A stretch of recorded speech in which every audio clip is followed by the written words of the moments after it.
Hello friends, welcome back to my channel. চলে এসেছি নতুন আরও একটা ভিডিও নিয়ে। আমি পৌলমী। আমার চ্যানেলে তোমাদের সকলকে জানাই অনেক অনেক স্বাগত অ্যান্ড ওয়েলকাম।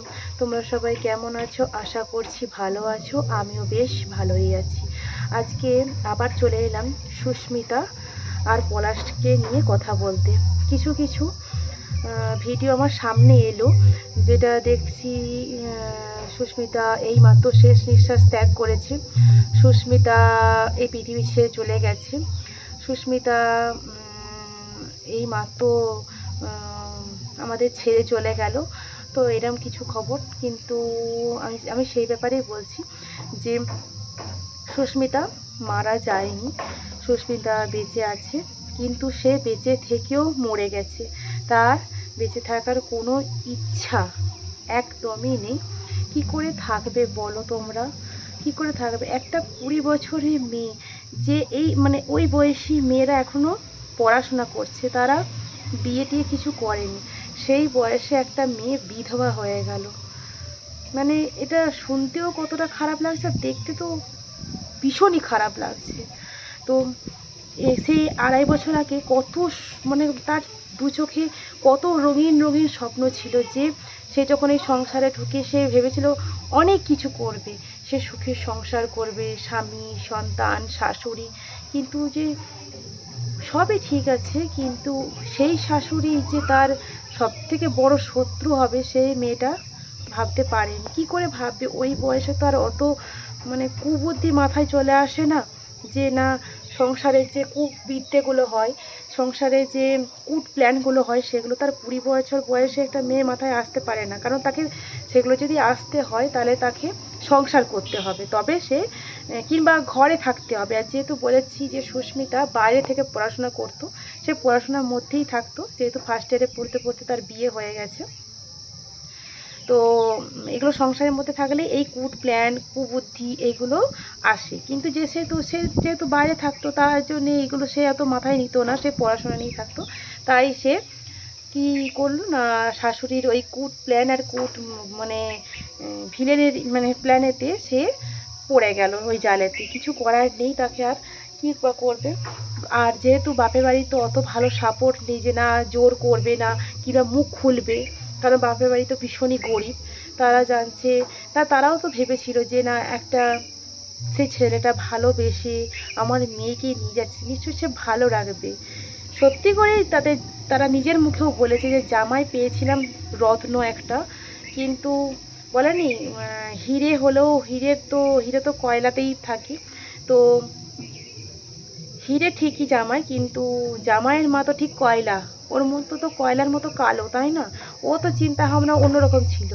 আর একটা কথা, যে প্রবাদ বাক্য আছে না, যে সন্তান হলেও নাকি কুমাতা কখনো হয় না। কিন্তু এখানে পলাশ সাহার মা কি করে কুমাতা যে হয়ে গেল, আমি বুঝতে পারছি না।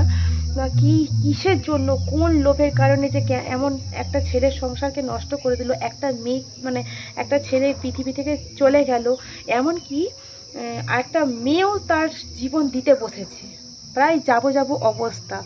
এতে হচ্ছে তার কী লাভ হলো, আমার সত্যি করে বুঝতে পারছি না। যে দুটো জীবন, দুজনে যে সুন্দর একটা স্বপ্ন দেখেছিল, এমনকি পলাশ সাহা নাকি সুস্মিতাকে বলতো যখন সময় পেত, যে আমাদেরও তো একটা সংসার হবে, সুমি, ওকে সুমি সুমি বলে ডাকতো, যে সুমি আমাদেরও তো একটা সংসার হবে, তখন আমরা ব্যালকনিতে গিয়ে দুজনে বসে বসে চা খাবো।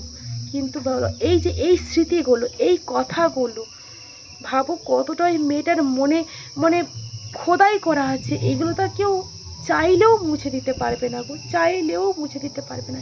এই জিনিসগুলো ওর মনটা, দেখো এখন কথা বলছি আমার চোখেতে পুরো জল চলে আসছে, যে এই জিনিসগুলো ওর মনটাকে কুড়ে কুড়ে খাচ্ছে, যে সেই কথাগুলো, সেই ভালো মুহূর্তগুলো, এইগুলো নিয়ে ওকে সারাটা জীবন অন্তত বাঁচতে হবে। জানি না কি হবে ও এখন। আমি ভগবানের কাছে মন ভরে চাই যে মেয়েটা সুস্থ হয়ে যাক, মেয়েটা ভালো হয়ে যাক, এমন সে একটা সুস্থ আর ভালো জীবন পাক, এটাই চাইবো। কিন্তু সে তো সব কিছু আশা ছেড়ে দিয়েছে।